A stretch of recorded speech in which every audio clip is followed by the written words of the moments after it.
nous sommes à 48 heures, au fait de la naissance de Dostoïevski, dont on va fêter cette année donc le bicentenaire de la naissance. J'avais pensé que le jour où je me mettrais à peindre la nature humaine, je passerais par le prince Mychkine.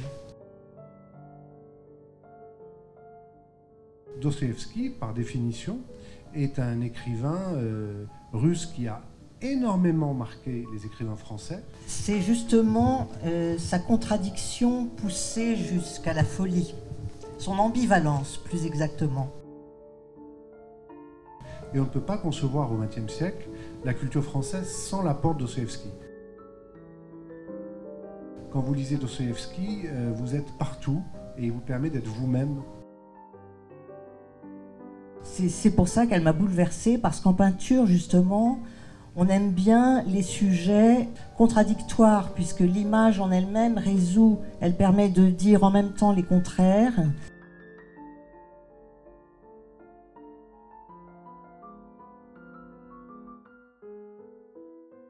Dostoïevski, pour tout le monde, surtout pour les Russes, signifie surtout l'âme russe.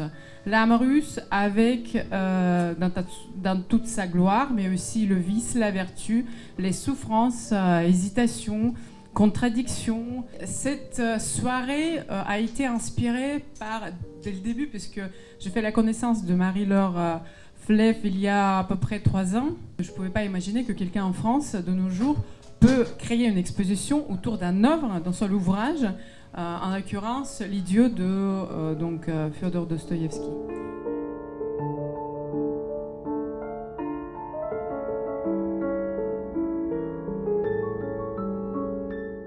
Dostoïevski nous a dit beaucoup de choses en réalité au cours de cette soirée. Il nous a parlé de l'amour, il nous a parlé d'un désir de sainteté, il nous a dit la nécessité d'être libre, le fait quand on est une femme d'être sublime, le fait quand on est un homme d'être un saint, la difficulté d'y arriver, peut-être l'impossibilité d'y arriver, le combat que ça implique et ce qui fait justement que ça signe notre humanité. J'aime beaucoup chez Dostoïevski le fait qu'il montre le visible et l'invisible. C'est-à-dire que tout à coup, il est apparu pour les gens au tournant du XXe siècle comme quelqu'un qui revenait avec des questions que pour certains, les grands artistes pensaient avoir réglées. Et donc ça a été un choc.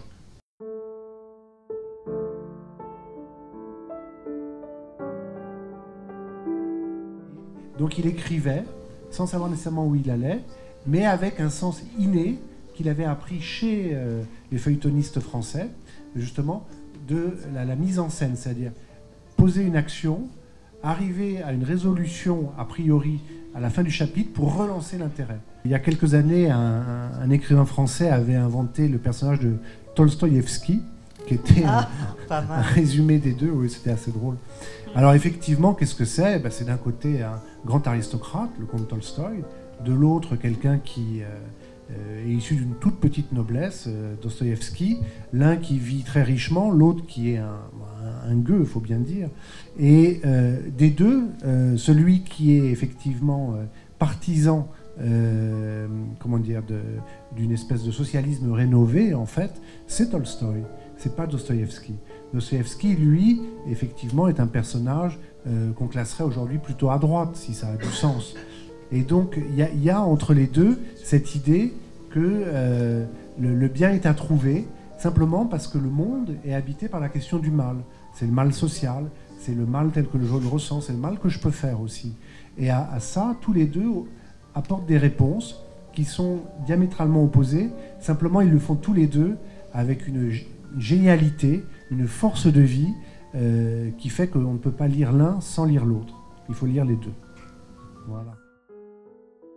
Mon Dieu, mais a-t-on jamais vu pareille chose? Il ne viendra pas alors que c'est spécialement pour lui que... Ah! Dieu, quel plaisir d'avoir affaire à un pareil...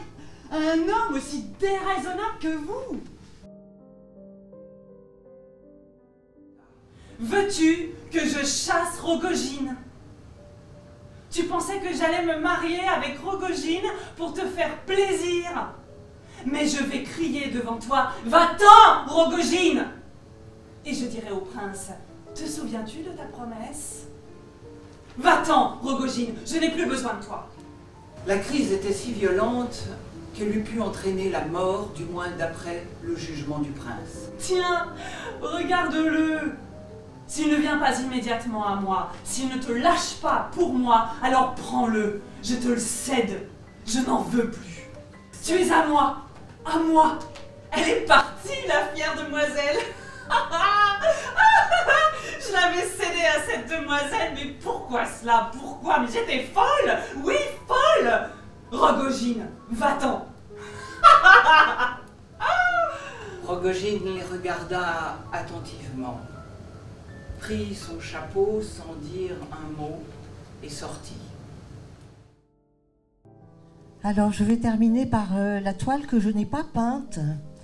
Et précisément, quand le prince visite la maison de Rogojine, donc Rogojine l'assassin, il tombe en arrêt devant un tableau et il dit « Oh, mais voilà un tableau qui peut faire perdre la foi ».